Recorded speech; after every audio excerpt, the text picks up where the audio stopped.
Estou aqui lançando mais um vídeo dentro do nosso Ministério de Alerta. E esse vídeo é um vídeo um pouco forte. É um vídeo um pouquinho mais forte, mas é um vídeo que fala sobre o que está acontecendo hoje com a Igreja Evangélica Pentecostal Brasileira. É um vídeo que fala sobre acontecimentos que vão se sucedendo na igreja, e que eu tenho percebido do meu ponto de vista, e tenho visto que não tem sido muito bom a igreja que está acontecendo. Então eu quis fazer esse vídeo para alertar os nossos amigos, aqueles que porventura nos derem ouvidos, porque eu vejo isso como muito necessário para os dias de hoje. Uma vez que a igreja está passando por um processo de muita dificuldade, mas que há possibilidades de haver uma melhora dentro desse processo. O nome desse vídeo, o título para esse vídeo vai ser A Desformatação da Igreja Evangélica Pentecostal Brasileira, uma realidade moderna. Para começar esse vídeo, eu quero ler no livro de Deuteronômio, capítulo 32, verso 2, que diz assim: goteje a minha doutrina como chuva, destile a minha palavra como orvalho, como chuvisco sobre a erva, e como gota d'água sobre a relva. Deuteronômio 32, verso 2. Também Provérbios 13, verso 14, que diz assim: a doutrina do sábio é uma fonte de vida para se desviar dos laços da morte. Provérbios 13, 14. Também Atos capítulo 2, versos 42, que diz assim: e perseveravam na doutrina dos apóstolos e na comunhão e no partir do pão e nas orações. Atos capítulo 2, verso 42. Ainda Tito capítulo 2, verso 1. Tu, porém, fala o que convém à sã doutrina. Estes versículos que eu tenho lido aqui, eles nos falam sobre uma coisa que é fundamental para a igreja. Nós chamamos de doutrina. A doutrina cristã, a doutrina bíblica. O que é doutrina? Doutrina é instrução. Doutrina é ensino. Para que a pessoa possa fazer alguma coisa de uma forma correta e que traga para ele benefícios e para aqueles que estão à sua volta. No que se refere à igreja, a doutrina, o ensinamento, a instrução está relacionada com a revelação de Deus na sua palavra, que é a Bíblia Sagrada. Esses 4 versos que eu tenho lido, justamente nos dá uma ideia, né? De como ela está atrelada à revelação divina desde o Antigo Testamento até o Novo Testamento. Neste último verso que eu li aqui, que é quando o apóstolo Paulo escreveu para Tito, que era o seu cooperador, no capítulo 2, no verso 1, ele disse: tu, porém, quer dizer, Tito era cooperador de Paulo, estava sob a orientação, a mentorização do apóstolo Paulo, como dirigente de igrejas, como trabalhador no reino de Deus. Então, ele lhe deu o seguinte conselho: tu, porém, fala o que convém à sã doutrina, ou seja, a doutrina saudável para a igreja.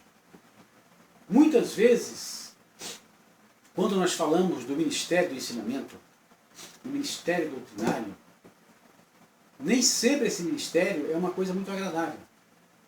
Porque nós não podemos falar apenas aquilo que as pessoas gostariam de ouvir. O ser humano, ele tem, por natureza, gostar de ouvir aquilo que é agradável aos seus ouvidos. Aquilo que lhe faz bem, aquilo que lhe dá um relaxamento, né, na sua alma, que faz com que o seu estado de espírito se torne mais alegre. Mas a doutrina de Deus, muitas vezes, nem sempre, ela é agradável. A doutrina, muitas vezes, ela é dolorida. E muitas vezes, quando nós ouvimos a doutrina conforme está na palavra, por motivo de que nós somos pecadores, nunca estamos de acordo com a vontade de Deus, e temos a tendência a nos esquecermos daquilo que Deus quer, às vezes nós somos atingidos e sentimos isso. Mas a verdadeira doutrina, ela nunca se exime dessa situação.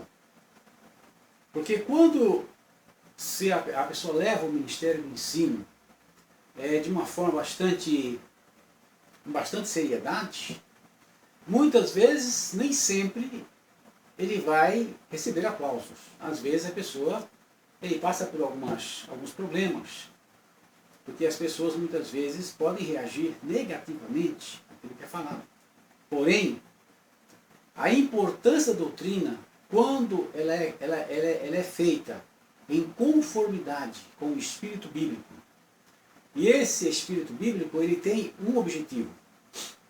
O objetivo dele é formatar um novo homem, um homem espiritual. Esse homem ele vai sair do caos da sociedade secular e vai ser reintegrado pela palavra ao reino de Deus aqui na terra. Este ser, para que ele chegue a essa estatura de cidadão dos céus e de homem espiritual, ele tem que passar por alguns ensinamentos, ele tem que passar por alguns esclarecimentos que muitas vezes ele vem a contrariar o seu ser interior. Porém, esses ensinamentos são saudáveis, porque eles produzirão frutos pacíficos para a eternidade. Pois eles conformarão a imagem do homem terreno e conformarão a imagem do homem espiritual. E ele poderá então se tornar um verdadeiro homem de Deus através do ensinamento. Dando início aqui a esse vídeo, que talvez não vai agradar a muitos, mas é necessário que ele seja veiculado através dos meios de comunicação, porque a igreja hoje precisa de passar por algum tipo de uma nova reforma. Precisa passar por um tratamento da palavra. Porque está ficando uma situação muito difícil hoje. Quando a igreja pentecostal chegou ao Brasil, ela tinha uma mensagem revolucionária. E além de revolucionária, ela era também renovadora. Ela tinha o objetivo de formatar uma nova estirpe de homens pelo poder do Evangelho, pregado e ensinado. Ou seja, levantar das ruínas do pecado um novo homem, um homem espiritual. Esse homem espiritual, ele seria erguido da sociedade secular brasileira, no poder da ressurreição de Cristo, com uma nova visão e uma nova perspectiva de vida, pois tinha implantado em si o poder da ressurreição de Cristo, onde novos valores seriam assimilados, causando uma verdadeira revolução no comportamento social das pessoas. Esse homem espiritual não seria apenas mais um homem, mais um homem comum na sociedade brasileira, mas antes de tudo seria um formador de opiniões, com uma influência saudável dentro do organismo social. Pois, conforme a Bíblia, ele cultivaria os frutos do Espírito. Mas o fruto do Espírito é amor, gozo, paz, longanimidade, benignidade, bondade, fé, mansidão, temperança. Contra estas coisas não há lei. Gálatas capítulo 5, versos 22 a 23. Tendo por isso mesmo a capacidade de andar acima da média social, pois era guiado pelo Espírito Santo. Porque todos que são guiados pelo Espírito de Deus, estes são filhos de Deus. Romanos capítulo 8 e verso 14. No início da formação da igreja aqui no Brasil, a simplicidade do povo era ainda um fato real. Por isso a igreja chegou bem perto disso. Quando o homem evangélico era sinônimo de simplicidade, honestidade, sinceridade e de uma autodoação inigualável à causa do mestre. A maioria dos antigos pastores eram verdadeiros sacerdotes, em termos de atuação e seriedade. Convém, pois, que o bispo seja irrepreensível, marido de uma mulher, vigilante, sóbrio, honesto, hospitaleiro, apto para ensinar, não dado ao vinho, não espancador, não cobiçoso de torpe ganância, mas moderado, não contencioso, não avarento. Segunda carta do apóstolo Timóteo, capítulo 3, versos de 2 a 3. Portanto, tudo sofro por amor dos escolhidos, para que também eles alcancem a salvação que está em Cristo Jesus, com glória eterna. Segunda carta a Timóteo, capítulo 2 e verso 10. Eles cuidavam do povo de Deus com um desvelo e constância, como se fossem verdadeiros pais espirituais. Meus filhinhos, estas coisas vos escrevo, para que não pequeis. E se alguém pecar, temos um advogado para com o Pai, Jesus Cristo, o justo. Primeira carta de João, capítulo 2 e verso 1. Tinha uma preocupação ímpar quanto ao desenvolvimento espiritual dos crentes. Meus filhinhos, por quem de novo sinto as dores de parto, até que Cristo seja formado em vós. Gálatas capítulo 4, verso 19. Será que os pastores empresários dos dias atuais sabem o que isso significa? Aqueles antigos pastores, ainda que com parcos recursos e pouca bagagem intelectual, eram de uma persistência a toda prova em estudar a Bíblia e orar. E foi por isso mesmo que conseguiram formar no povo uma influência benéfica e consistente no interesse do reino de Deus, dando um exemplo de abnegação, firmeza e constância nos negócios do reino de Deus. Mas seu exemplo dos fiéis na palavra, no trato, no amor, no espírito, na fé, na pureza. Primeira carta a Timóteo, capítulo 4, verso 12, parte B. Mas, servindo de exemplo ao rebanho. Primeira carta de Pedro, capítulo 5, verso 3, parte B. Será que os pastores modernos, cercados de seguranças e pregando protegidos por cabines à prova de balas, totalmente alienados com a sorte do rebanho, sem empatia ou interesse pelas ovelhas fracas, doentes e cansadas, que vão ficando à beira do caminho? Isso eu falei disso nos desigrejados, dessa situação que está ocorrendo nas igrejas de hoje. Poderão falar como Paulo e Pedro nas suas cartas? Será que poderão? Por isso, aquela primeira geração de evangélicos conseguiu vencer toda a resistência que havia na sociedade brasileira. E a despeito de todas as dificuldades, se impor em todo o território brasileiro.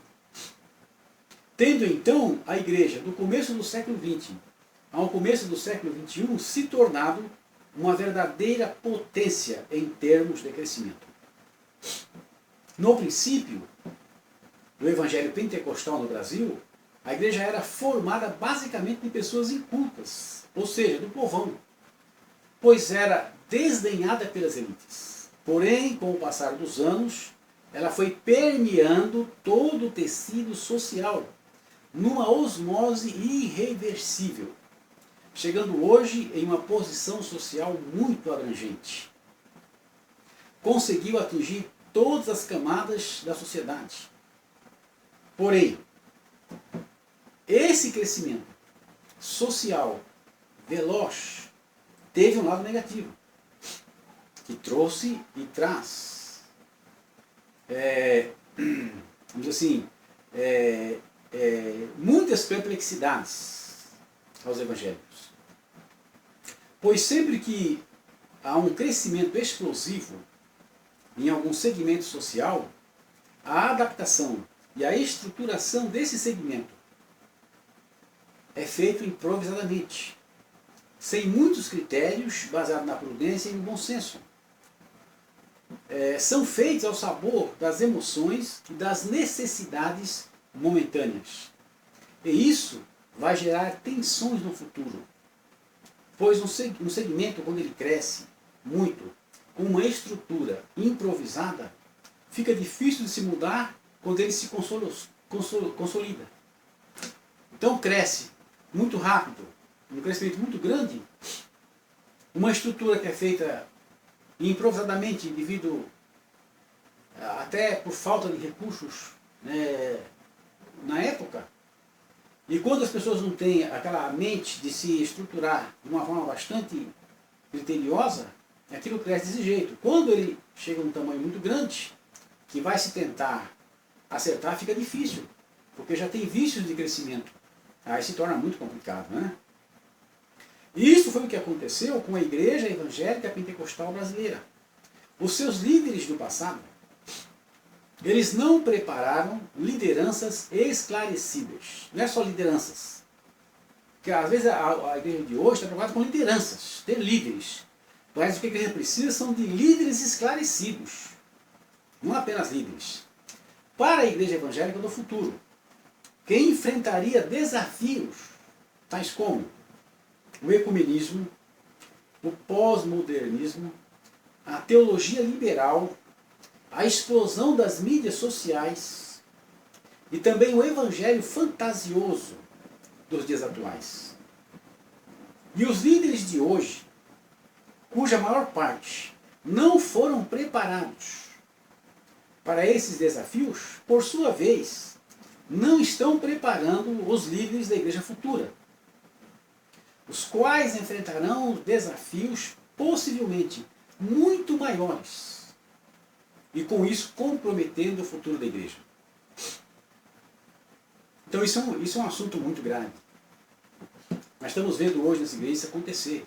Não há pessoas devidamente preparadas para conduzir a igreja para o século XXI em diante. O que nós estamos vendo são verdadeiras calamidades em termos de dirigentes, pessoas que muitas vezes ficam na frente de uma igreja e não têm capacidade de fazer isso. São pessoas que não têm condições, muitas vezes. Mas devido ao crescimento acelerado e à falta de pessoas gabaritadas, preparadas para isso, porque não se prepara essas pessoas, tem que se usar o que está na mão. E muitas vezes a igreja tem prejuízos irreparáveis por isso. Agora, quando eu digo que não estão preparando lideranças, não estou dizendo quanto à formação acadêmica, pois isso hoje é uma realidade normal. Atualmente vemos pastores com anéis nos dedos, atestando as suas credenciais intelectuais bem preparadas. Porém, a realidade é que os seminários hoje, quase que sem exceção, já foram invadidos pela teologia liberal, distorcendo a visão da maior parte desses pastores, tornando-os inócuos e espiritualmente neutralizados. Ainda que bem preparados academicamente, na condução da Igreja de Cristo, pois se tornaram facilmente manipuláveis pela cultura pós-moderna e pela teologia liberal, as quais vão sufocando a igreja em um abraço mortal de tamanduá, sem que os seus líderes, tais como sapos cozidos, sintam qualquer sensação de perigo. Eu sei que muitos líderes das igrejas, quando virem este vídeo ou lerem o texto, sentir-se-ão atingidos pela força das expressões empregadas aqui.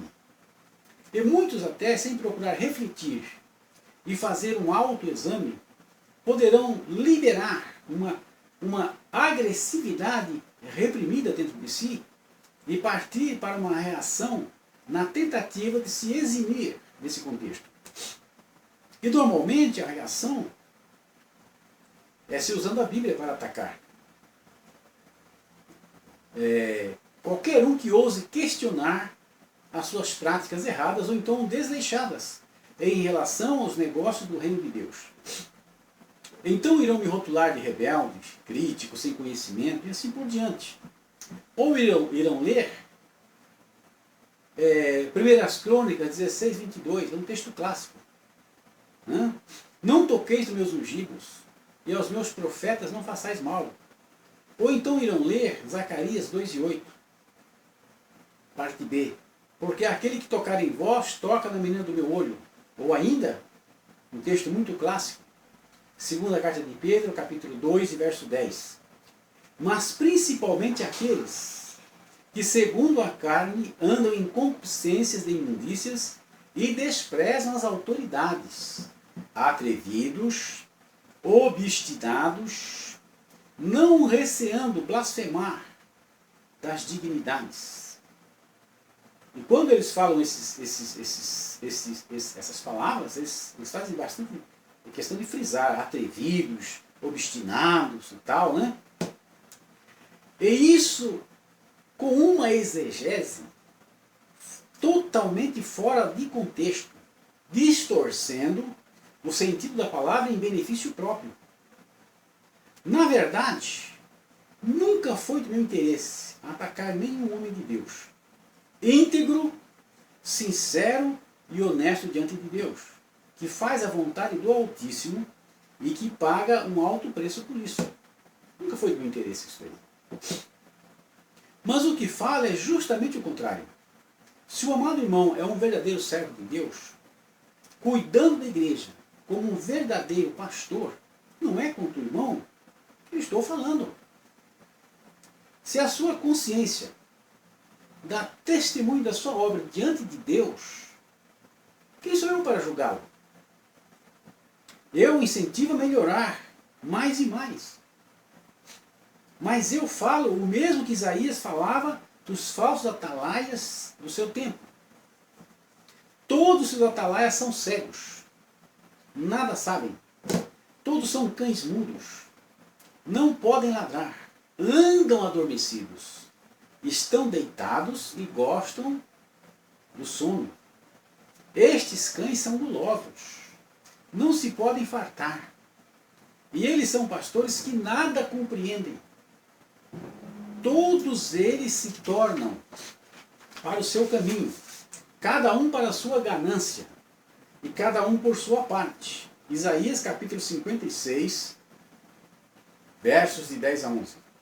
Estes atalaias, cegos e pastores, que Isaías falava, eram os líderes políticos e espirituais da nação israelita, que tinham abandonado o povo à sua própria sorte. E isto significava todos os líderes, profetas, sacerdotes e reis. Porém hoje, isso se aplica principalmente aos líderes espirituais. O apóstolo Paulo diz aos Filipenses, no capítulo 3 e no verso 2, guardai-vos dos cães, guardai-vos dos falsos obreiros, guardai-vos da circuncisão. E sobre esse mesmo assunto, falando aos coríntios, ele diz, porque tais apóstolos são obreiros fraudulentos, transfigurando-se em apóstolos de Cristo. E não é maravilha, porque o próprio Satanás se transfigura em anjo de luz. Não é muito, pois, que os seus ministros se transfigurem em ministros da justiça, o fim dos quais será conforme as suas obras. Segunda carta aos Coríntios, capítulo 11, versos de 13 a 15. Então podemos ver, por esta palavra, que a aparência é bem semelhante. Então como poderemos conhecê-los? Somente pelo conselho que Jesus nos deixou em Mateus, capítulo 7 e verso 15 a 18. Verso 15 a 18. Que diz assim: acautelai-vos, porém, dos falsos profetas, que vêm até vós, vestido como ovelhas, mas interiormente são lobos devoradores. Por seus frutos os conhecereis. Porventura, colhem-se uvas dos espinheiros, ou figo dos abrolhos? Assim toda árvore boa produz bons frutos, e toda árvore má produz frutos maus. Não pode a árvore boa dar maus frutos, e nem a árvore má dar frutos bons. E também o verso 20. Portanto, pelos seus frutos os conhecereis. Então, meus prezados irmãos, é o que vocês fazem. Estou dizendo aqui em relação aos líderes, né? É o que vocês fazem, ou o que deixam de fazer, que dará testemunho a favor ou contra vocês. Houve um escritor romano que disse: o que tu fazes fala tão alto que eu não posso ouvir o que tu dizes. Por isso não me culpem, pois o que eu falo é o que eu estou vendo vocês fazerem, ou o que vocês estão deixando de fazer.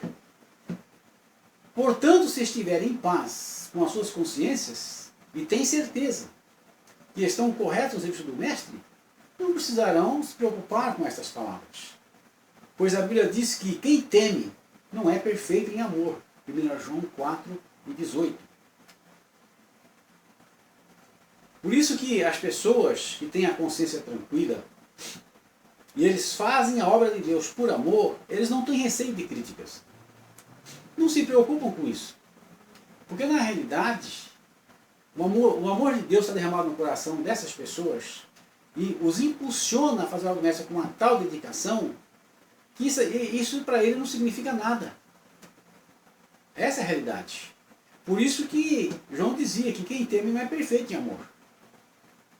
Por isso, diante de tais realidades, que hoje são palpáveis, é necessário uma reflexão bem sincera diante de Deus, para se achar uma solução que venha sanar, venha sarar esta situação deplorável.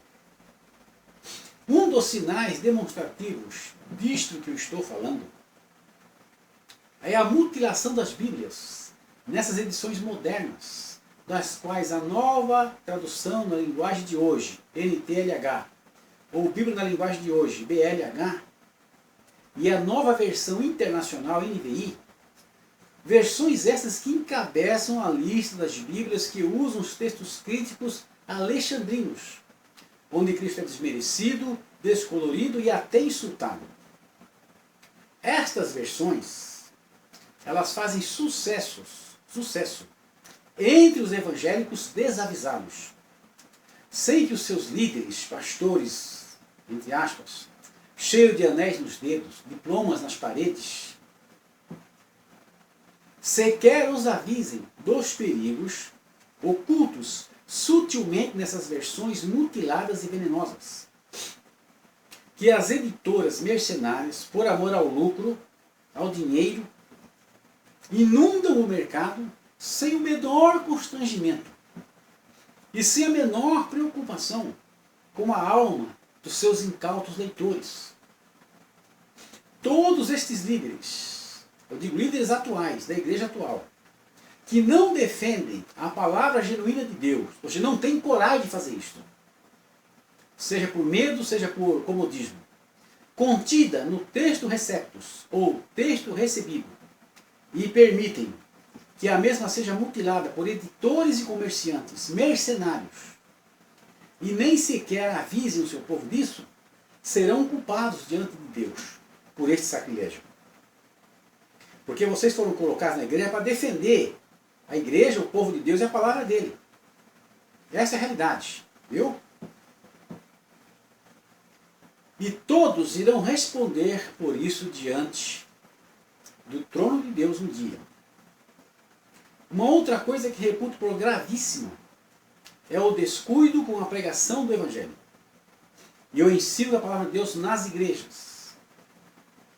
Agora, o que eu quero dizer com pregação do Evangelho é pregar a situação lastimável que está o homem pecador, morto em seus delitos e pecados. Porque todos pecaram e destituídos estão da glória de Deus. Romanos capítulo 3, e verso 23. E ainda, e vos vivificou, estando vós mortos em ofensas e pecados. Efésios capítulo 2, e verso 1. Isto quer dizer que todos estão sem direitos quaisquer diante de Deus. E adverti-los da urgência em se abrigarem debaixo da graça e da misericórdia de Deus, reveladas em Jesus Cristo. Mas o que vemos hoje nas igrejas são pregações temáticas, cujo tema principal é um Deus sempre preocupado em atender os desejos urgentes e imediatos e muitas vezes egoístas de pessoas cujos interesses são apenas em se servir de Deus e não em servi-lo com sinceridade. Pregações que não mostram o quanto a santidade e a majestade de Deus foram insultadas e feridas pelos pecados destas mesmas pessoas, conclamando-as ao arrependimento sincero e ao quebrantamento genuíno. Agora, quanto ao ensino, que é fundamental para a formatação do homem espiritual, hoje nós temos uma realidade lastimável. Pois se nós temos todos os recursos didáticos e literários que os pastores do passado não tinham, falta, porém, interesse dos líderes atuais em estudar e se aperfeiçoar no ensino da palavra. O resultado disto é que o que eles chamam de ensino são, na realidade, pregações repetitivas e superficiais, sem uma exegese mais profunda. E são recheadas de exageros retóricos e teatrais, sem um compromisso com o desenvolvimento espiritual dos membros da igreja.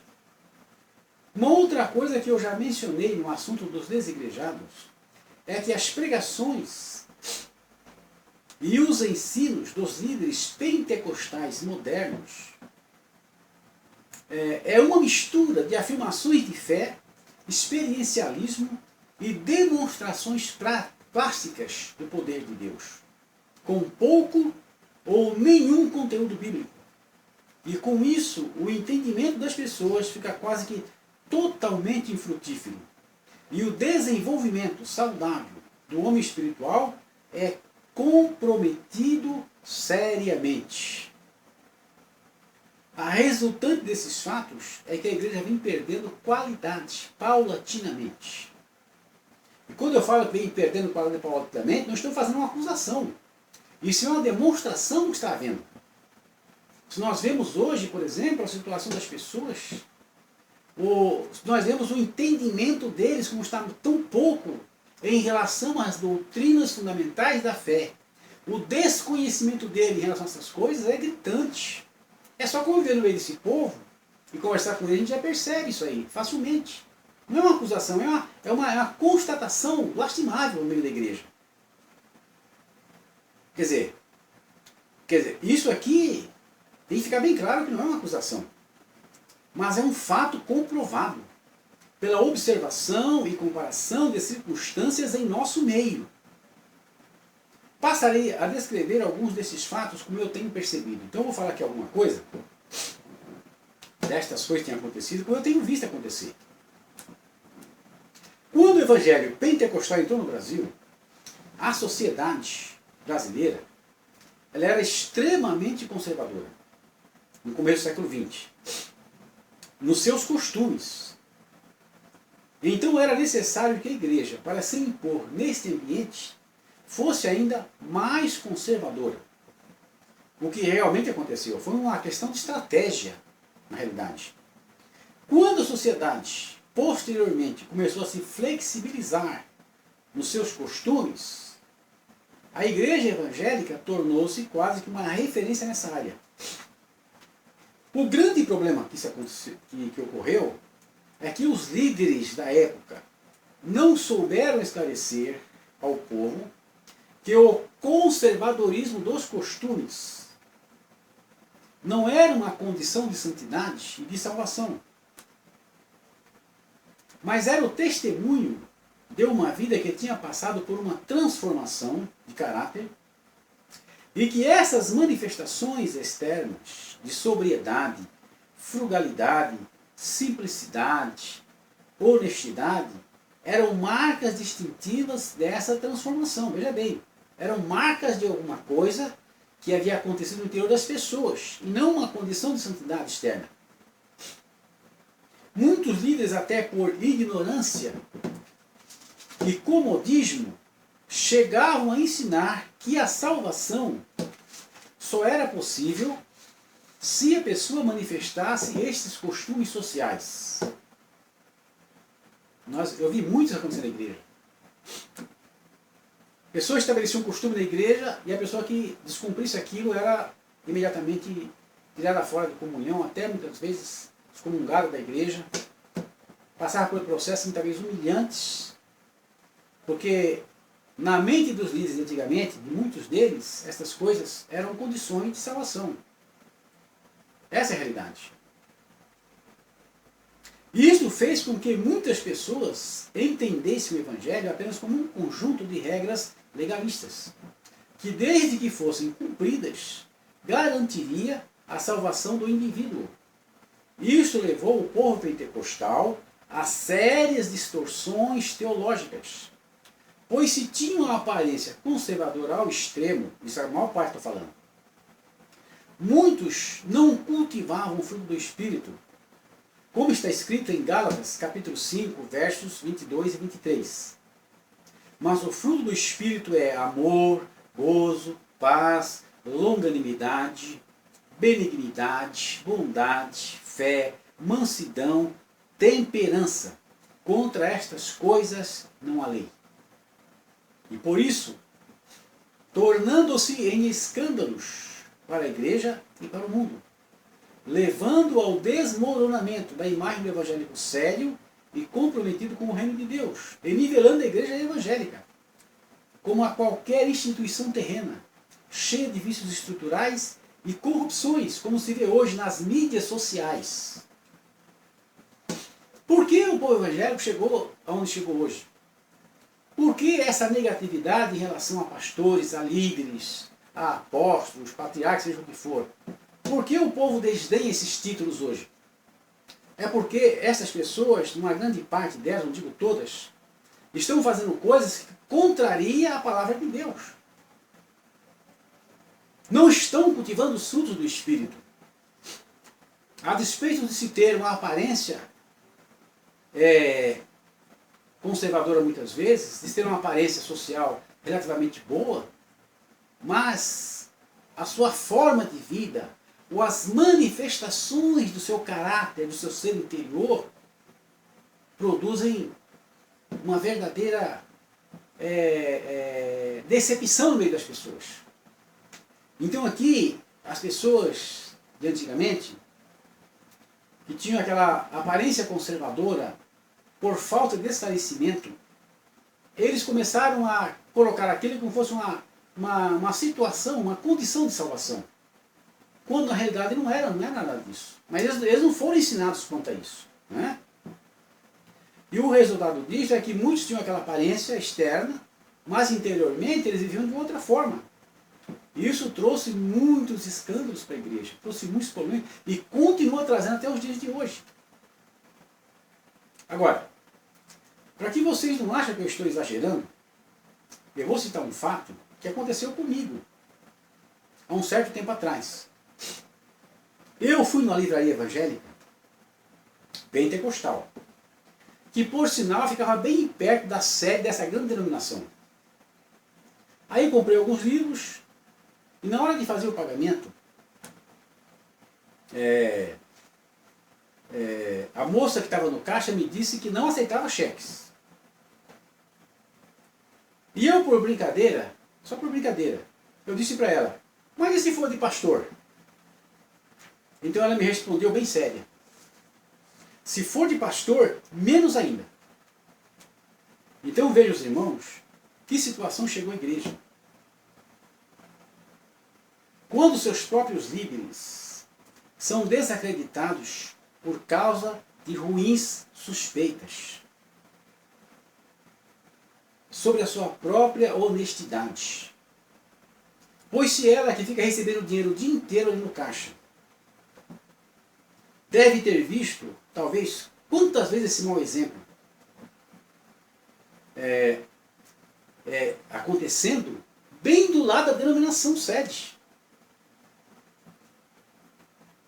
Agora, não estou querendo dizer que com isso, né, não estou querendo dizer que todos sejam desse jeito. Não. Nós não podemos acusar toda a liderança como se fosse desse jeito. Eu estou dizendo apenas um fato que aconteceu, apenas um fato. Como a pessoa via essas pessoas. Né? Agora, se eu não estou acusando todo mundo, porém isso demonstra o quanto as estruturas eclesiais já estão afetadas. Quanto está afetado? Né? É apenas um dado para nós sentirmos o que está acontecendo nesse meio. Agora, por outro lado, quando o povo passou a entender que o conservadorismo dos costumes não era uma condição necessária para a salvação, aí então descambou para os costumes sociais mundanos, sem a menor cerimônia, perdendo quase que completamente as suas características originais e tornando-se semelhantes a qualquer pessoa que nunca conheceu o Evangelho. Antigamente, o evangélico pentecostal ele se diferenciava de qualquer pessoa por apenas duas marcas: o comportamento dele e os costumes. Hoje, infelizmente, já não se pode mais diferenciar um cristão de um pagão, nem pelo comportamento e nem pelos costumes, pois está tudo da mesma forma. Os líderes pentecostais perderam o controle da igreja na área do comportamento e dos costumes. Eles se justificam dizendo, não podemos fazer nada porque a pressão social é muito forte e o povo é muito desobediente.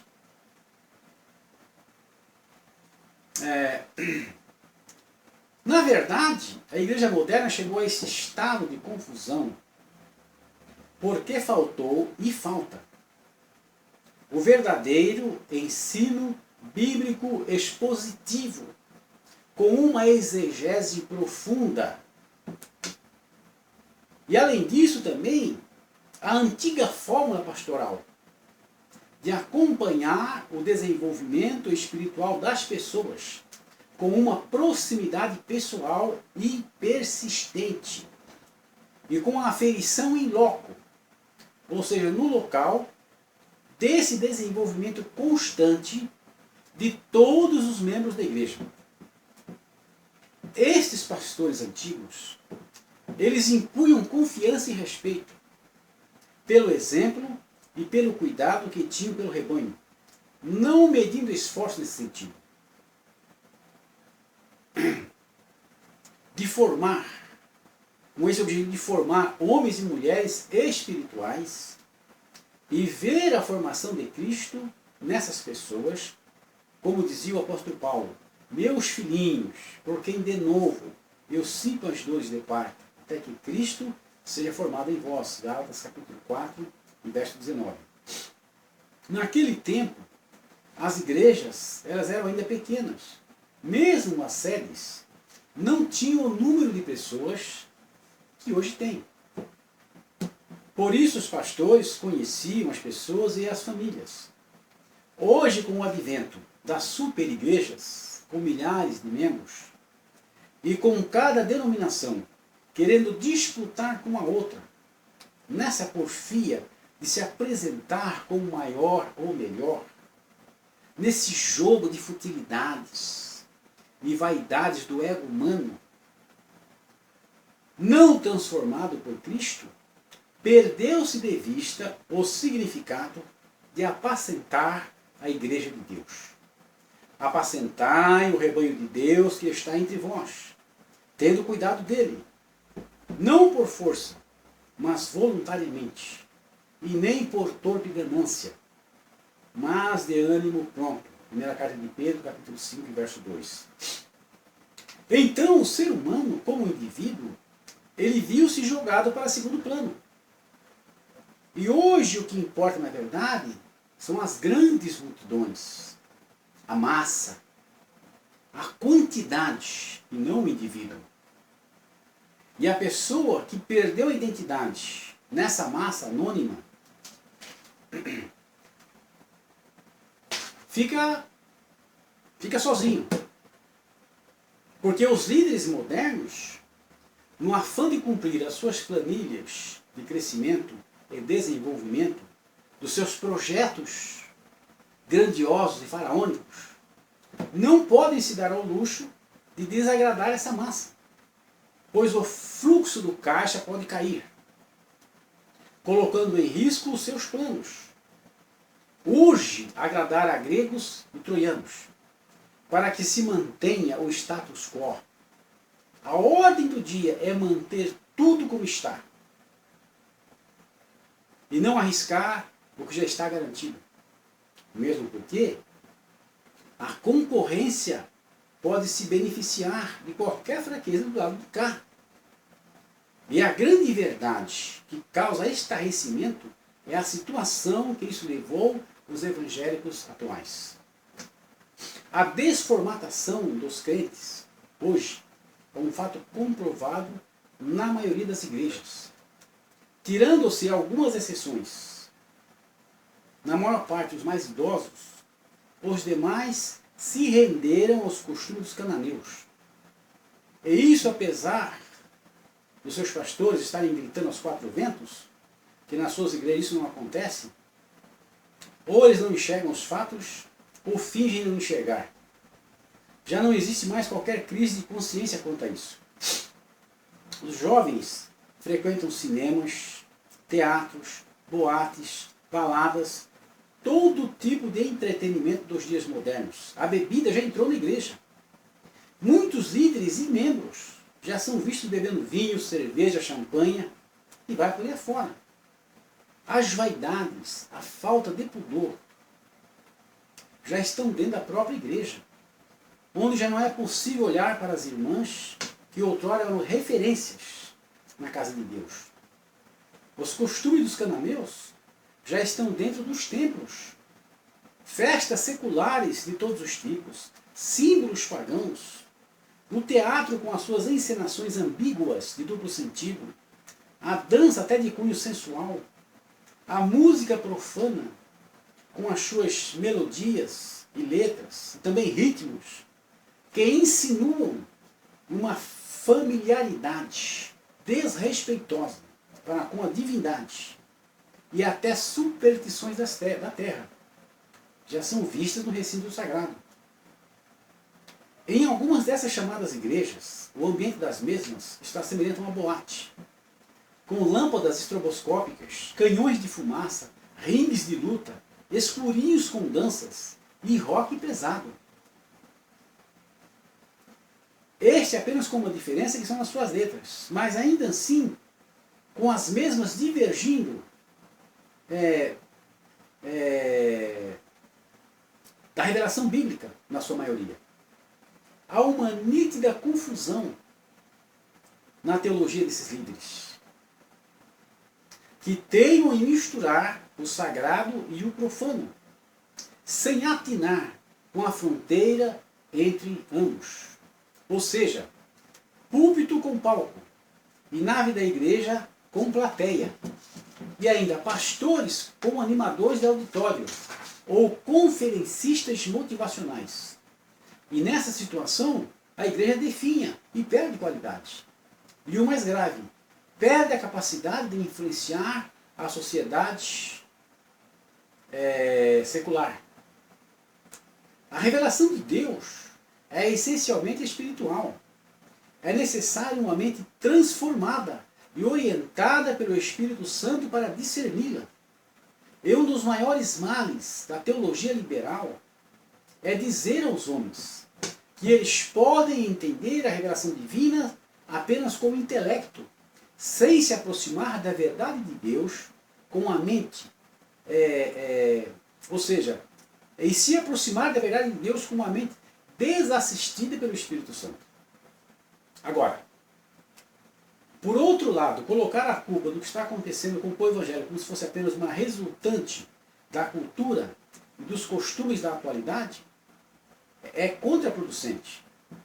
Pois se a cultura moderna, com a sua tecnologia avançada e os costumes liberais, além de uma grande oferta no campo do entretenimento, traz um pouco mais de dificuldades, isso não é determinante no resultado final. Pois o homem moderno, na sua estrutura pessoal e psicológica, é igual ao homem de todas as épocas. Ou seja, é um pecador, com todas as consequências que isto acarreta.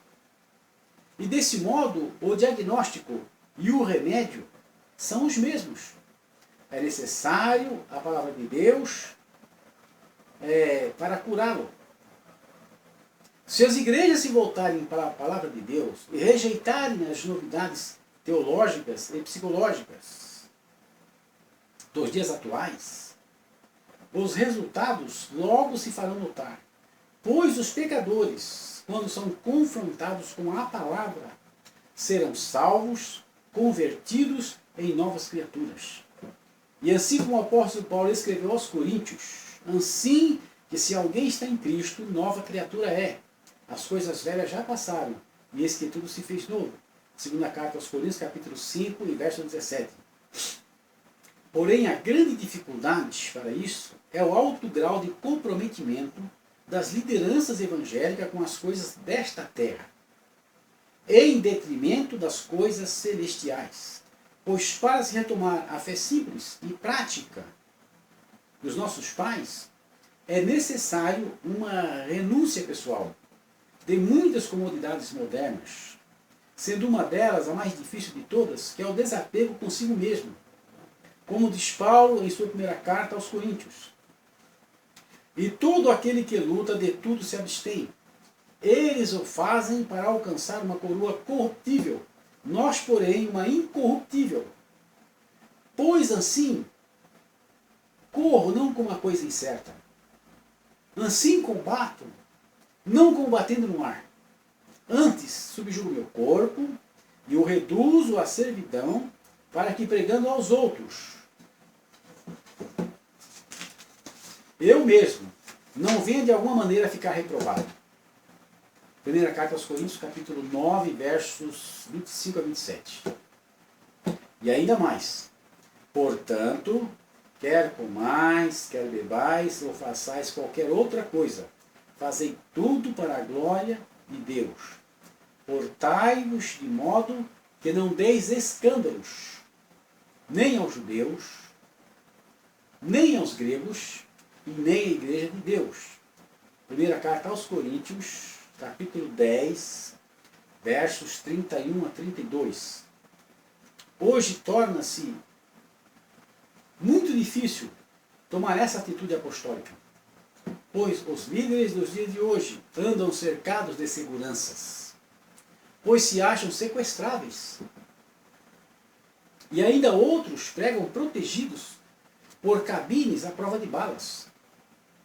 Que semelhança há entre estas pessoas com o maior exemplo de liderança cristã, que foi o apóstolo Paulo, que disse: mas de nada faço questão, nem tenho a minha vida por preciosa, conquanto que cumpra com alegria a minha carreira e o ministério que recebi do Senhor Jesus, para dar testemunho do Evangelho da graça de Deus. Como será a interpretação desse versículo por estes líderes? Estão com medo, super protegidos pela segurança deste mundo, pois não confiam mais no Senhor. Agora, uma outra coisa muito grave que acontece, pois se alguma pessoa quiser entrar nas dependências desses templos riquíssimos, que eles dizem ser para a glória de Deus, e se tal pessoa não for do agrado dos mesmos, os seguranças o enxotarão imediatamente, ainda que essa pessoa seja da própria denominação. Agora, se for de outra denominação, agora nem se fala. Quando uma denominação se enriquece tanto que se faz necessário seguranças para proteger os seus líderes, e quando um pecador não pode entrar livremente na casa de Deus em busca de misericórdia, é sinal que o juízo já está às portas. E isso é uma demonstração de que a visão espiritual se tornou em cegueira, se tornou em escuridão. O relógio profético desses acontecimentos nos mostra que a noite espiritual já está muito avançada. Quando vemos tais acontecimentos se sucederem no recinto sagrado, isso se torna um forte aviso para aqueles que querem servir a Deus com sinceridade a serem mais vigilantes consigo próprios e se aproximarem de Deus, de sua palavra, pois os referenciais terrenos estão inseguros. Dentro de um contexto grave como este, há algumas coisas práticas que podem mudar algumas situações, devolvendo a vitalidade à igreja. Passaremos então agora a fazer algumas sugestões que serão muito úteis para isso.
Nós vamos ver agora sugestões para que haja uma melhoria nesse estado de coisas.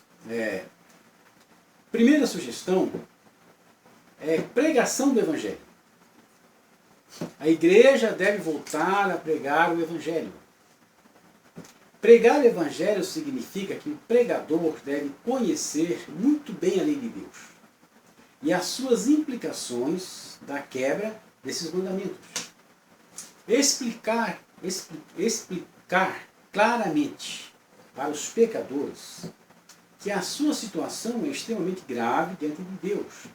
Mostrar-lhes que o resultado do pecado em suas vidas é a maldição de Deus sobre eles, a escravidão ao pecado e ao diabo, com a consequente degradação do seu ser interior.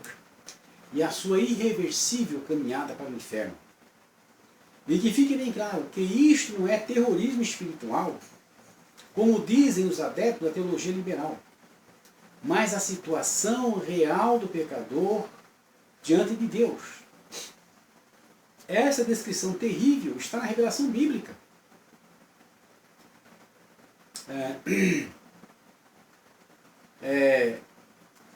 E foi esquecida, e tem sido esquecida também pelas igrejas e pelos seus líderes. E isso é necessário, porque através dessa descrição, o Espírito Santo pode infundir temor e convicção de pecado no coração dos pecadores. Como está escrito no Evangelho de João. E quando ele vier, convencerá o mundo da justiça, porque vou para o Pai, e não me vereis mais, e do juízo, porque já o príncipe desse mundo está julgado. João capítulo 16, versos de 8 a 11. Agora o pregador deve apresentar-lhes Cristo como Cordeiro de Deus, que tira o pecado do mundo. No dia seguinte, João viu a Jesus que vinha para ele, e disse: Eis o Cordeiro de Deus, que tira o pecado do mundo. João capítulo 1, verso 29. E então deve falar-lhes da misericórdia que entregou Jesus, Cristo, pelos nossos pecados, e o ressuscitou para a nossa justificação. Romanos capítulo 4, verso 25. O qual foi, por nossos pecados foi entregue e ressuscitou para a nossa justificação. E com isso levando o pecador a se abrigar sob esta misericórdia, humildemente, e se arrepender verdadeiramente, tornando-se de fato uma nova criatura. Porque em Cristo Jesus nem a circuncisão nem a incircuncisão tem virtude alguma, mas sim o ser uma nova criatura. Gálatas capítulo 6, verso 15. Esse primeiro passo deve ser obrigatório, e os pregadores devem se esforçar para uma perfeição maior possível nesse mistério. Porque infelizmente hoje as igrejas não pregam mais evangelho. Já teve muitas igrejas, se prega sobre tudo. História de Abraão, história de Davi, se prega sobre cura, se prega sobre bênção, se prega sobre tudo aquilo que as pessoas querem ouvir. Menos do evangelho, não se há mais pregadores do evangelho. E como que as igrejas querem que haja convertidos se eles não estão pregando o evangelho? Contrariando aquilo que o próprio Cristo disse, ir pregar o evangelho. Então, a igreja precisa retornar à pregação do evangelho. Mas para se pregar o evangelho é preciso conhecer a lei de Deus, é preciso conhecer as implicações do pecado, da salvação de Deus, da reconciliação, todas essas coisas.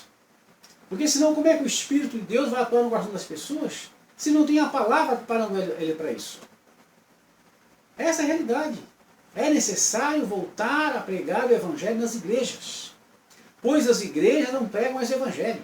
Estão pregando tudo, menos o evangelho. Segunda coisa, que é decorrente dessas aqui, é o ensinamento da palavra. O que é ensinar? Ensinar significa fazer a exegese dos textos bíblicos, tornando-os claros para as pessoas e também fazer uma aplicação pessoal dos mesmos, de uma forma pontual, com finalidade de orientar e abrir o entendimento dos ouvintes para fazerem a vontade de Deus. Uma pessoa com um conhecimento claro e preciso é uma ferramenta poderosa no meio da igreja. Por isso, ensinar demanda um esforço que dura a vida inteira, muito trabalho, e investimento de tempo, e investimento de dinheiro. E somente uma determinação poderosa, fortalecida pelo Espírito Santo, pode fazer isto.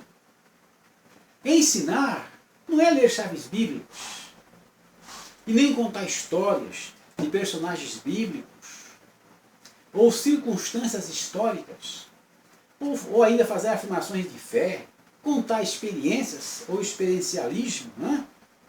E demonstrações plásticas do poder de Deus. ficar pulando, gritando, falando línguas estranhas, ficar se torcendo, dando gritos. Isso não é ensinar. Então, para que a pessoa ensine, ele tem que ter capacidade de fazer exegese, interpretar os textos sagrados, fazer aplicações pessoais e espirituais à vida das pessoas, e esclarecer-lhes o que significa a vontade de Deus revelada. Ora, além disso, é necessário que o ensinador estude o vernáculo, pois se não conhece a própria língua, como é que poderá ensinar? Deve ser um bom intérprete de textos, conhecer um pouco de ciências correlatas, tais como história, geografia, antropologia, sociologia e conhecimentos gerais. Pois as igrejas hoje têm muitas pessoas formadas. E um líder que fale sem conhecimento mínimo não será levado a sério nesse mistério. Porque eu tenho visto hoje nas igrejas pessoas que lideram igrejas que mal sabem ler. Não conseguem ler um texto corretamente. Lê palavras erradas, engole vírgula, engole ponto. Não consegue sequer ler um texto. Como é que vai interpretar um texto que nem sequer sabe ler? Então, a pessoa que ensina, ele tem que ter, na realidade, vocação para isso. Ele tem que correr atrás, ele tem que se especializar nisso. Ensinar não é falar qualquer coisa, subir no púlpito e falar qualquer coisa que uma entrevista acontecer. Ensinar realmente é interpretar os textos sagrados corretamente. E a pessoa precisa muitas vezes ter um pouquinho de conhecimento para fazer isso. Agora, hoje na igreja, como eu falei aqui agora, existem pessoas, antigamente a pessoa falava qualquer coisa, as pessoas intuitivamente entendiam o que estava falando, estava tudo certo. Ninguém sabia ler praticamente. Hoje não. Mas a igreja hoje está cheia de pessoas formadas. Agora, se chega um líder na frente de uma quantidade de pessoas, que tem ali pessoas ali que são médicos, outros são juízes, são doutores, são advogados, até professores, né? Engenheiros. Aí chega um pastor que mal sabe ler, e muitas vezes falando coisas totalmente fora da realidade, não só espiritual como também secular. As pessoas ouvem ele falando essas coisas totalmente infundadas, eles perdem a confiança nesse líder. Como é que uma pessoa que não compreende as coisas básicas dessa terra vai conseguir compreender as coisas espirituais? E a pessoa passa a perder a confiança no povo. Então não é uma questão hoje de querer ou não querer, é uma questão de necessidade. É uma questão de necessidade. Além disso, é preciso ser um ensinador de oração. Pois se os textos sagrados eles têm um lado histórico, geográfico e linguístico, tem também um lado espiritual, onde para se conhecer e explicar as verdades sagradas conforme a vontade de Deus, é necessário receber orientação e revelação dos mesmos, que serão aplicadas à vida das pessoas diretamente pelo Espírito Santo. Então ensinar é uma missão vital para a igreja. Não pode ser delegada para amadores e neófitos, mas aqueles cujas vocações foram devidamente confirmadas. Hoje nós estamos vendo uma explosão de ensinadores neófitos, sem experiência, sem conhecimento. Pessoas que vão ensinar a igreja e falam coisas que não têm nada a ver. Não conseguem sequer fazer exegese de um texto bíblico. Não conseguem interpretar. Como é que uma pessoa dessa vai conduzir o rebanho de Deus no verdadeiro caminho? Isso não pode ser coisa para amadores. A pessoa tem que ter vocação, tem que ter visão do que significa ensinamento. Não é só chegar, ler um texto, qualquer texto e falar qualquer coisa. Mas tem que ter visão, tem que destrinchar aquilo, tem que mostrar para as pessoas qual foi a finalidade da mente de Deus quando escreveu aquilo, para a época que escreveu e para aquele momento que ele está aplicando a vida das pessoas. E o porquê. Então, ensinar, amigo, não é brincadeira, é uma coisa séria. Isso é preciso ser levado com seriedade na igreja. Por isso que hoje os cultos doutrinários, hoje, de escola dominical, estão vazios, as pessoas estão cansadas de ouvir as mesmas coisas. Porque eu tenho percebido que quando existe um pastor, uma pessoa que ele tem realmente uma palavra de conhecimento, ele tem realmente uma capacidade de exegese dos textos bíblicos e sabe realmente ensinar, a igreja é cheia. As pessoas querem ouvir ele. Agora, as pessoas não querem ir lá para ficar ouvindo histórias. A pessoa fica cansada disso. Você chega do serviço cansado, muitas vezes, senta no banco dele para ficar ouvindo histórias. Não é possível isso daí. O ensinamento tem que ser levado a sério pelas igrejas. Se os pastores, se os líderes hoje querem ver uma igreja forte, eles têm que se aplicar ao ensinamento. Essa é a verdade. Uma outra coisa. Preparação de lideranças esclarecidas. Preparar lideranças não é dar um curso de teologia para alguém. Ou então um cursinho para líderes de fim de semana. E achando que isso é suficiente. Preparação de lideranças é algo muito sério. Isso deve ser um programa permanente durante toda a vida em uma igreja. E isso deve acontecer desde que a pessoa comece a frequentar a igreja. Pois o pastor ele deve olhar para todos os membros como se eles fossem futuros líderes. E então começar a preparação para uma eventual liderança. Através do ensino doutrinário denso e consistente nesse sentido. E isso deve ser uma constante nas igrejas. E não um cursinho fortuito chamado de curso de liderança uma vez ou outra. O pastor da igreja que foi preparado para ser um líder de verdade, não um líder de carteirinha, que tem só uma carteira no bolso, como tem acontecido ultimamente. Esse líder de verdade deve administrar esse ensino diuturnamente. E através de um olhar treinado pela experiência e também iluminado pelo Espírito Santo, ele observando o desenvolvimento de cada pessoa, descobrir as novas vocações na nave da igreja. E então para esses novos vocacionados, que foram revelados através daquele ensino sobre liderança, direcionar o ensino para a sua área específica. Se ele, pastor, perceber que alguém tem vocação para diácono, ensiná-lo a ser um bom diácono. Porém, se ele tem vocação para presbítero, ensiná-lo a ser um bom presbítero e assim por diante.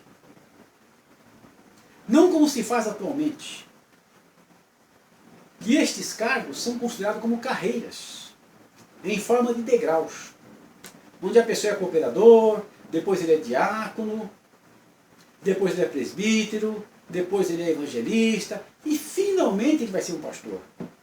Isso é uma visão errada.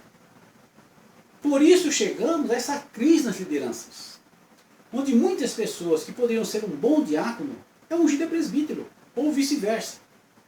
Cargo este que não é a sua vocação, tornando o seu ministério infrutífero e improdutivo. E isso acontece em todos os cargos de liderança. E somente de vez em quando se acerta uma pessoa no cargo certo. Por isso vemos a situação da igreja tão difícil, onde pessoas sem condições mínimas tomam decisões que causam tanto prejuízo para o povo de Deus. Agora, falando do ponto de vista pentecostal, embora essas pessoas tenham os dois requisitos mínimos para ser um líder, que são o batismo com o Espírito Santo e um curso de teologia, não se é observado o principal, que é a vocação para uma liderança esclarecida. Ou dizendo de outra forma, a vocação para apacentar a igreja de Deus. Como está escrito na primeira carta de Pedro, capítulo 5, verso 2, parte A, que diz assim: apacentai o rebanho de Deus que está entre vós, tendo cuidado dele.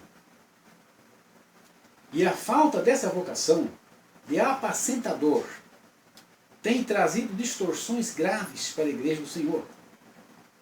Uma outra coisa que acontece de grave nessa situação é que as pessoas preferidas para esses cargos são as pessoas que têm uma capacidade administrativa. Ou seja, é um critério importado da mentalidade empresarial. Então, para ser pastor hoje, o que se espera dessas pessoas é que sejam bons administradores, e não apacentadores e ensinadores. E como resultado desse critério terreno, as igrejas são cada vez mais parecidas com empresas, não com igrejas. Onde o que se conta são os resultados imediatistas e o sucesso no crescimento, e não a qualificação espiritual das pessoas, com a consequente melhoria da sua cidadania celestial, com a formatação de Cristo nas mesmas. Então, liderança não é uma coisa que é feita por acaso. Não é pegar qualquer pessoa e colocar lá só porque é amigo daquela pessoa, ou porque aquela pessoa tem é um empresário, aquela pessoa é uma pessoa formada, é uma pessoa desse jeito ou daquele outro jeito. Liderança é uma vocação. A pessoa tem que ter vocação para aquilo. Não importa se ele é formado ou se ele não é formado. Não importa se ele é uma grande personalidade dentro da sociedade ou se é uma pessoa na parte baixa da sociedade, na escala social. O que importa é se ele tem vocação. E os pastores são responsáveis em descobrir essas vocações. Uma outra coisa agora. A unificação das Bíblias. Hoje está estabelecida a confusão nos arraiais evangélicos, no que se refere às Bíblias. Pois o que mais existe são versões mutiladas e falsificadas. Versões estas, que são um verdadeiro perigo para a fé da igreja. E os pastores, como responsáveis pela igreja, deveriam prestar mais atenção para isso. E orientar os seus membros quanto a isso. Das minhas pesquisas sobre esse assunto, eu posso indicar as melhores, que são a João Ferreira de Almeida, edição corrigida e revisada, fiel ao texto original, ACF, da Sociedade Bíblica Trinitariana do Brasil. Também a Bíblia do ICP, a Bíblia Apologética do ICP, Instituto Cristão de Pesquisas, que também é João Ferreira de Almeida, edição corrigida e revisada fiel ao texto original ACF, versão da Sociedade Bíblica Trinitariana do Brasil. Tem também a Bíblia de Estudo da Mulher, da editora Atos, que também é João Ferreira de Almeida, edição corrigida e revisada fiel ao texto original ACF, versão da Sociedade Bíblica Trinitariana do Brasil. Bom, todas estas Bíblias usam a versão da Sociedade Bíblica Trinitariana do Brasil, que tem um compromisso de fé para com a palavra de Deus e luta pela integridade dessa palavra.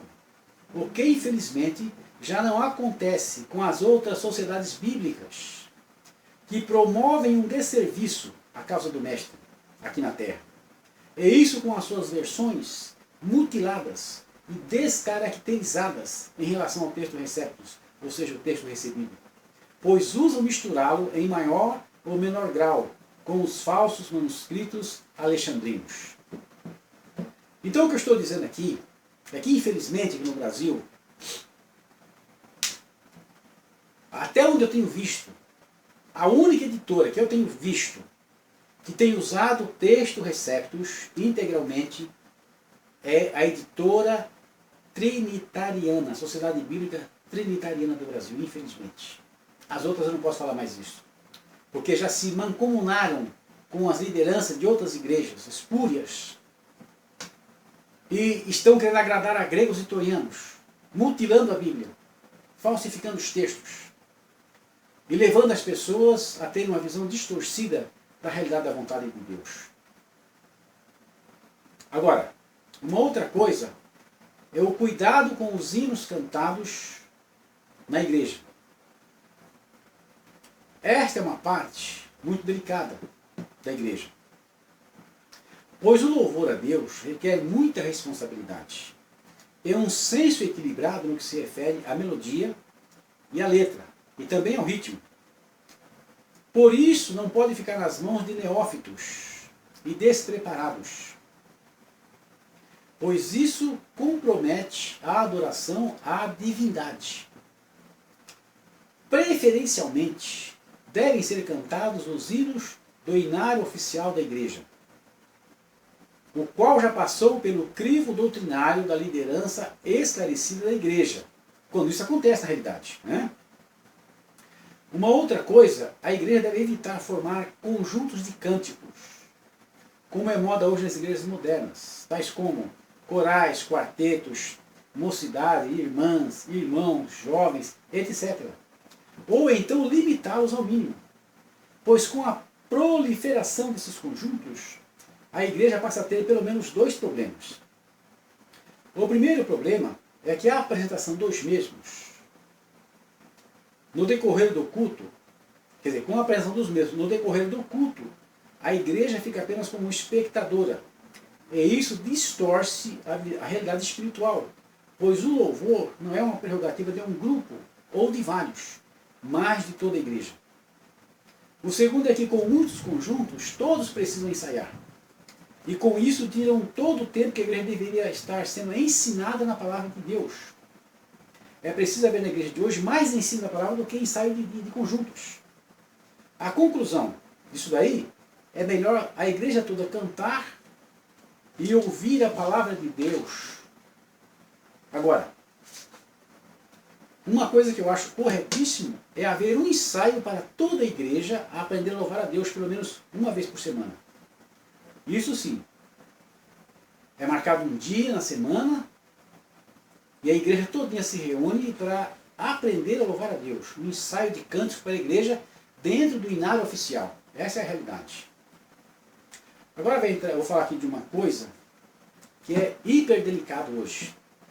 E que, por causa disto, é que decorrem muitos problemas hoje na igreja. Que é o tamanho e o governo das igrejas. Uma realidade dos dias atuais é o tamanho crescente das igrejas modernas. Parece que o sucesso das mesmas é medido pela quantidade de pessoas concentradas em um mesmo lugar. E também a riqueza das construções para abrigar estas multidões. Há uma verdadeira febre dos líderes evangélicos em construir templos gigantescos e estilosos, numa porfia sem fim, para exibir o sucesso das suas denominações. E com isso gastando verdadeiras fábulas com essas megas construções. E também muito dinheiro para se fazer a manutenção das mesmas depois de prontas. Então, um dos principais problemas que isso gera é que o dinheiro dos dízimos e ofertas que entram na igreja nunca é suficiente, estando esses líderes sempre pedindo mais para dar continuidade a esses megaprojetos. Por outro lado, tudo o que se faz para o membro é pago. Ou seja, qualquer evento de ensino ou aconselhamento, etc. A primeira coisa que falam é que tem que fazer uma inscrição, que naturalmente deve ser paga. Vai por aí afora.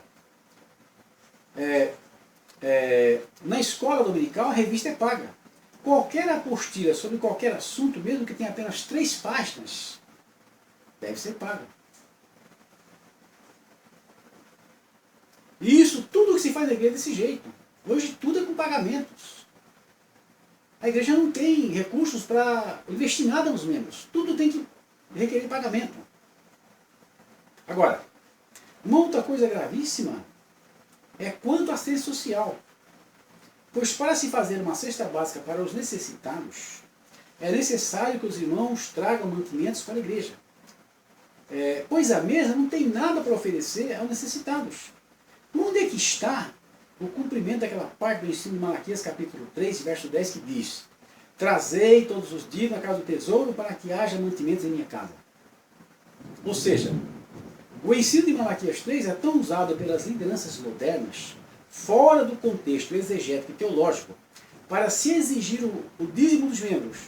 Não serve para lhes ensinar como administrá-lo biblicamente. Ou seja, 2 pesos e 2 medidas para membros e lideranças.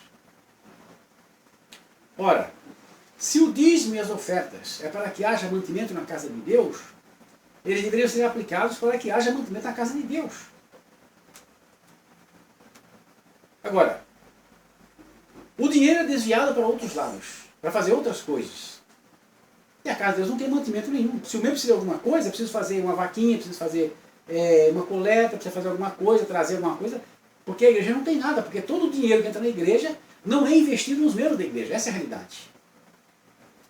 Agora, uma outra coisa que é extremamente grave é quanto à obra missionária da igreja, que deveria ser financiada pelos dízimos e ofertas que entram na igreja, e não por ofertas esporádicas e carnezinhos como se vê hoje nas igrejas. Eu até concordo que, se necessário, a igreja possa ser engajada em algum projeto que se exija um gasto maior. Mas a fonte natural, geradora de recursos para a obra missionária, deve ser os dízimos e ofertas alçadas cotidianamente nas igrejas. Agora, se os líderes desviam os recursos da igreja para esses megas projetos, é lógico que todas as demais responsabilidades da igreja na área social e missionária vai ter que vir de outra fonte, de outras fontes, tais como ofertas especiais, carnezinho, etc. O que não seria parecido se o dinheiro da igreja fosse administrado de uma forma bíblica e criteriosa. Mas isto só seria possível se a igreja tivesse controle do seu próprio destino. Mas isso é impossível com o tipo de governo que hoje existe nas igrejas pentecostais e neopentecostais, que é um governo episcopal centralizador, cujos poderes totais sobre a igreja é exercido por um único homem, chamado de bispo, apóstolo, patriarca, missionário, ou até pastor-presidente. Porque dá a mesma coisa. Esse homem tem um grupo de elite chamado ministério, que teoricamente o auxilia no governo da igreja, mas na prática, todo este ministério está submetido à autoridade desse homem, não podendo pensar diferente dele em nenhuma hipótese. Por isso, eles não têm peso nenhum em qualquer decisão que o mesmo venha a tomar. Pois com os seus cargos dependendo desse líder, não pode discordar nem que a igreja seja prejudicada nas suas decisões. E se tentarem fazer isto, terão que fazer como indivíduos, não como ministério. E isso com todas as consequências que isso vai acarretar para suas próprias vidas. Pois essa aparente democracia é apenas superficial. Pois a realidade nua e crua que prevalece é a mão de ferro desse líder maior. Então, a verdade é que a igreja como corpo não tem peso qualquer nas decisões tomadas por esses grupos. E é levada a reboque por essas pessoas que tomam decisões, muitas vezes, que são contra os interesses da própria igreja. Haja visto na obra social e missionária. Onde a igreja não tem controle sobre o próprio dinheiro que entra dentro dela para administrar os necessitados e a obra missionária. Porque depende desse grupo. E eles fazem o dinheiro, levam para onde eles querem levar. E fazem o que eles querem fazer. Agora, em relação ao tamanho da igreja, ela deve ser conforme um pastor tem a capacidade de cuidar e acompanhar o desenvolvimento de cada pessoa e cada família. Pois o que passa disso torna-se impraticável. Pois a qualidade espiritual de uma pessoa ou família requer um acompanhamento bem de perto de um pastor. E não como hoje, que os pastores, na sua maioria, são apenas líderes formais, os quais nunca conhecem as pessoas e as famílias da igreja que dirigem, e se especializaram em ser apenas dirigentes de culto, não tendo a mínima participação em acompanhar a vida espiritual dos seus membros, por falta de tempo e também de interesse. Pois, na maioria das vezes, estão envolvidos em grandes projetos que são, obviamente, muito mais importantes que as próprias pessoas. As suas consciências foram cauterizadas por essa filosofia maligna que lhes tirou a visão espiritual e lhes deu uma visão empresarial. Já não sentem mais como o apóstolo Paulo, que tinha dores de parto pelos seus liderados, até que Cristo fosse formado nos mesmos. O qual usa uma linguagem fortíssima para descrever esse estado do seu espírito atribulado. Meus filhinhos, por quem de novo sinto as dores de parto, até que Cristo seja formado em vós. Gálatas capítulo 4, verso 19. E com essa falta de empatia com a igreja, há uma distorção que é gerada na formatação dessas novas gerações de evangélicos, que já têm o seu nascedouro espiritual comprometido. A solução para isso é difícil, senão impossível, mas existe.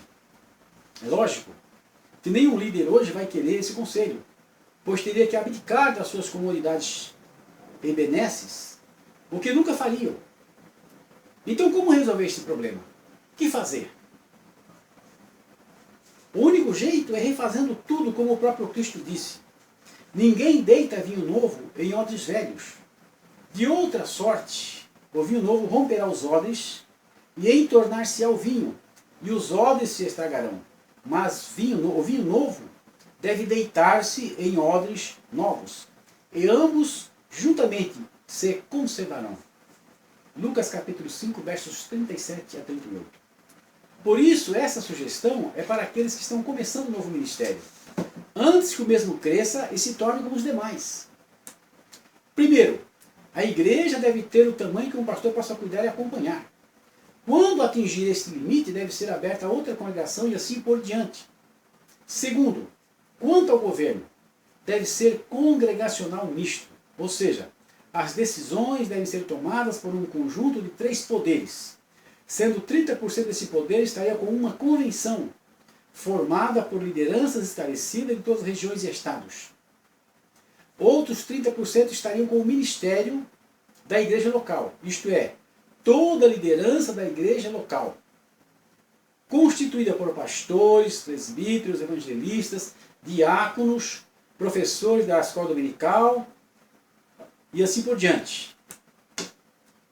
E os demais 40% estaria com os membros da igreja devidamente registrados como tal.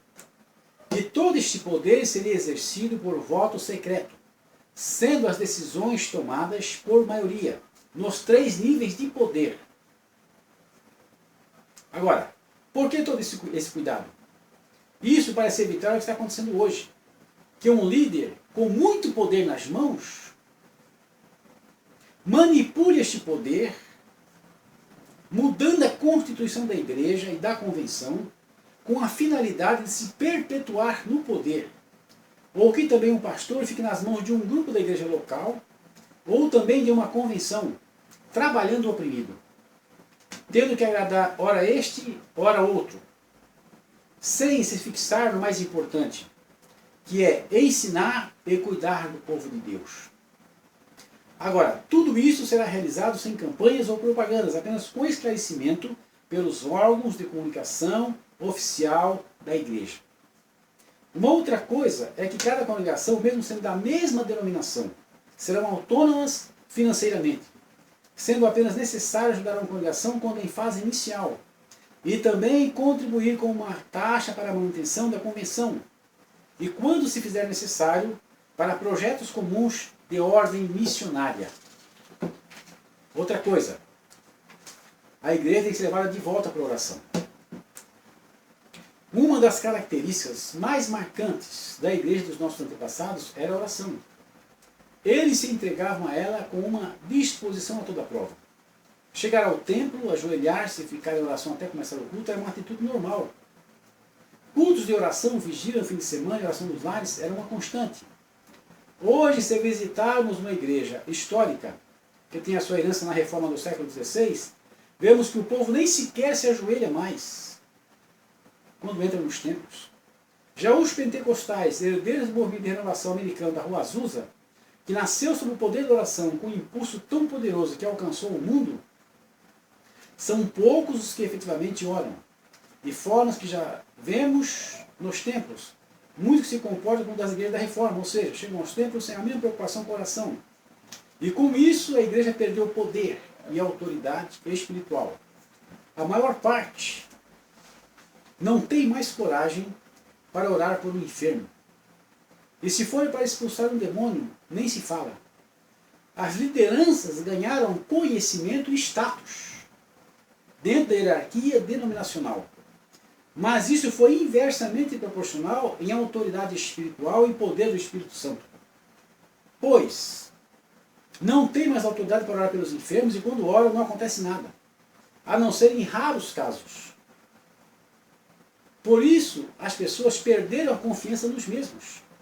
E dificilmente procuram os pastores quando precisam, mas vão atrás das irmãs que consagram suas vidas e com isso geram confiança nos membros da igreja e também porque estão mais perto dos mesmos.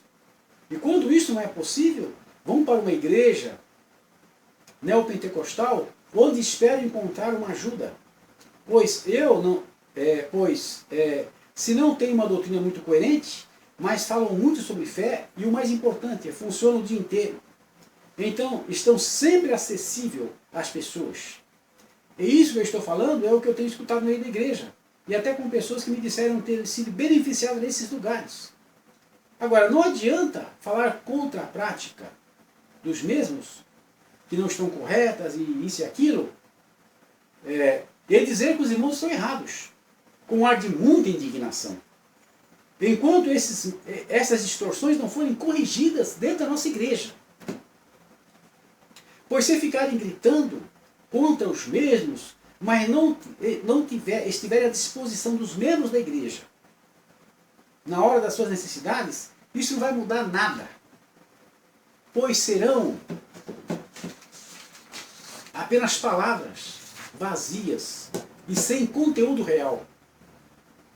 Agora, esses irmãos vão a esses lugares em busca de uma oração porque não sentem o apoio e o interesse de seus líderes na hora da dificuldade, e também porque eles não inspiram mais confiança com as suas orações formais e sem demonstrar um interesse verdadeiro pelos seus liderados, pois estão sempre cheios de compromisso extra-igreja e apressados, sem tempo para atender ao povo que deveriam cuidar, pois são responsáveis por suas almas.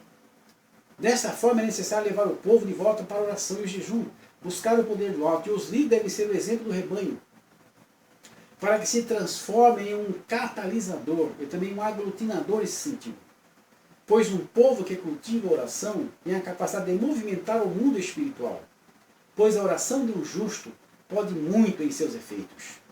Por isso, caro irmão pastor, se andar nessa direção, levando o seu povo, certamente você vai estar formatando uma geração de gigantes espirituais que farão a diferença nessa geração e também nessa nação.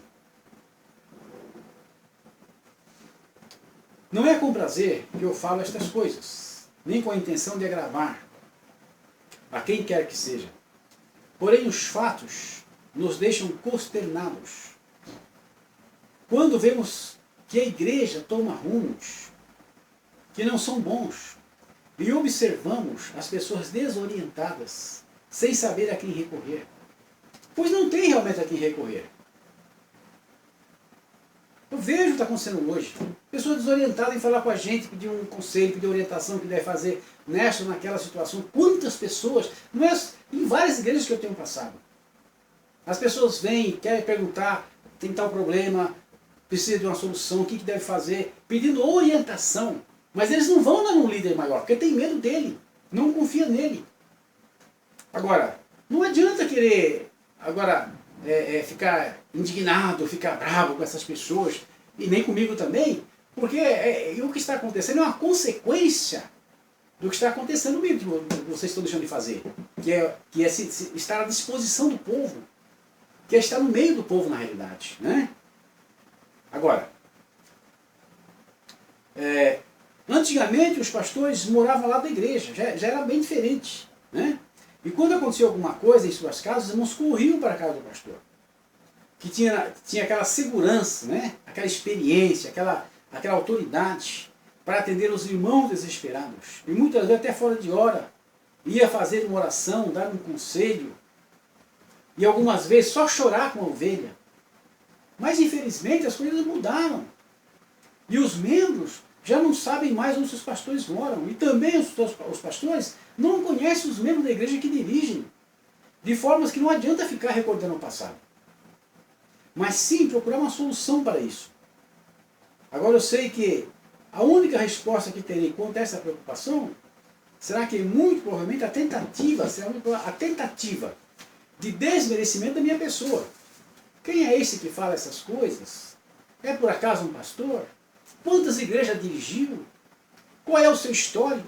Que formação tem? Qual é a sua experiência? Mas não irão refletir sobre o que eu estou falando, ou o que falei. Estarão mais preocupados com a minha pessoa, e isto é muito triste, porque nós só crescemos quando enfrentamos nossos problemas, com a disposição de resolvê-los. Porque se não for assim, já perdemos a batalha antes mesmo de iniciá-la. Agora, para responder-lhes quem eu sou, eu quero com muita humildade usar as palavras do maior homem que já passou por esta terra, depois do Senhor Jesus Cristo, quando lhe perguntaram quem ele era. Eu sou a voz que clama no deserto, endireitai os caminhos do Senhor, João capítulo 1, verso 23, parte A. E também eu creio firmemente que Deus escolheu as coisas loucas deste mundo para confundir as sábias. Deus escolheu as coisas fracas deste mundo para confundir as fortes. E Deus escolheu as coisas vis deste mundo, e as desprezíveis, e as que não são, para aniquilar as que são, para que nenhuma carne se glorie perante ele. Primeira carta para os Coríntios, capítulo 1, versos 27 a 29. Então, eu não estou preocupado, né, com a minha pessoa em si. Eu sou apenas uma voz que estou falando aquilo que está na palavra de Deus. Eu não estou preocupado com a minha posição, meu status, que não tenho nenhuma, mas eu sou, como está escrito aqui, uma coisa fraca, que veio para confundir uma coisa que é forte. Porque muitas vezes a pessoa está num status muito alto, lá na ponta, lá, cheia de autoridade, e ele acha que é por causa disso, entendeu? Ele é alguma coisa. Aí Deus usa uma coisa fraca no meu tipo, por exemplo, para confundir essa pessoa que se diz tão forte. Essa é a realidade. E eu creio nisso aqui. Porque isso aqui é a palavra de Deus. Isso aqui é a palavra de Deus. E quando diz que Deus usa coisas fracas, coisas que não são, para confundir as que são, aniquilar as que são, coisas vis e desprezíveis para confundir aquelas que são fortes, isso aqui é uma realidade. Ninguém pode escapar disso aqui, ninguém. Quer dizer, todas as críticas aqui comentadas são pertinentes e estão acontecendo, em maior ou menor grau, em quase todas as denominações, sejam elas pentecostais ou históricas. E não foram feitas com a finalidade de provocar tumultos, mas sim de chamar a atenção dos seus líderes atuais, para que reflitam e procurem fazer o trabalho do mestre com muito zelo e cuidado. A intenção do mesmo é ajudar a igreja moderna, se possível. Se possível. Né? Para que cumpra o seu ministério de forma produtiva e correta, à luz da Bíblia. Por isso, não apenas critico, mas humildemente indico caminhos para se melhorar esta situação. Por isso, reflitam sobre isto, pois vocês, líderes e pastores, serão responsabilizados por tudo de bom e também por tudo de ruim que venha a acontecer, ou já esteja acontecendo com a igreja, diante de Deus Pai Todo-Poderoso. Vocês vão responder para mim. Eu estou apenas falando uma coisa que está acontecendo.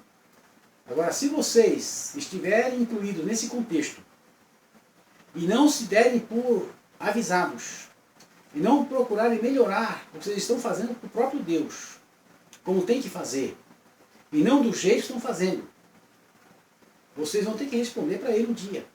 Essa é a realidade. Porque a igreja de Cristo, ela tem um valor eterno. E todo o esforço possível para se levar essa igreja a um bom termo é necessário. E diante de Deus, não tem esse negócio de posição.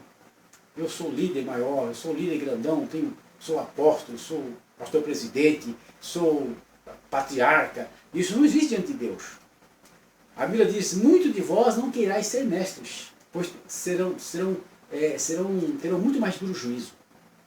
Na medida em que uma pessoa cresce dentro da hierarquia de uma igreja, ele recebe muito mais responsabilidade, portanto será penalizado muito mais duramente por Deus. Esse é o caso de vocês. Vocês, como líderes, deveriam estar bastante preocupados com o que está acontecendo hoje com a igreja de Deus. Vocês deveriam estar muito preocupados com isso. Deveriam estar com a boca no pó, com o rosto no chão, pedindo misericórdia. Deveriam estar procurando todos os tipos de possibilidades para reverter essa situação e para que a igreja de Deus fosse levada a bom termo. Porque vocês são responsáveis por ela. Pois todos nós, quando recebemos um ministério, recebemos uma vocação, nós somos responsáveis por ela. Então, todos nós carecemos da misericórdia de Deus. O meu ministério aqui hoje é um ministério de alerta. E eu tenho que falar para vocês isso que está acontecendo. Por isso, que Deus abençoe a cada um de vocês, abençoe a cada um de nós, todas as pessoas que acessam o Veredários, que Deus abençoe a cada um. Deus tenha misericórdia de cada um e que Ele possa realmente usar de compaixão, nos abençoando e nos ajudando a entender cada vez mais estas verdades profundas da revelação de Deus e da verdade de Deus. Eu vou fazer aqui uma oração para nós encerrarmos este vídeo agora. Deus eterno, Deus bem, Deus poderoso, neste momento, Senhor, eu te peço a tua misericórdia, a tua graça, Senhor, sobre todas essas pessoas que viram este vídeo, Senhor, abençoando seus corações, dando para eles uma visão espiritual, Senhor, da grandiosidade da tua igreja, do teu povo aqui na terra, do teu reino, para que todos possam trabalhar, Senhor, com uma capacidade acima dos seus próprios limites, para levar a tua igreja, Senhor Deus, a um estado de qualificação espiritual profunda. Abençoa a todos, Senhor, que desse momento em diante, Senhor, estejam preocupados quanto a isso, dando para eles, Senhor, capacidade. Também tem misericórdia de mim, Senhor, me dá a tua graça, a tua bênção, Senhor, para que eu possa falar aquilo, Senhor Deus, que venha trazer benefício para o teu povo aqui nesta terra, em nome de Jesus Cristo, o qual vive e reina para todos sempre. Amém.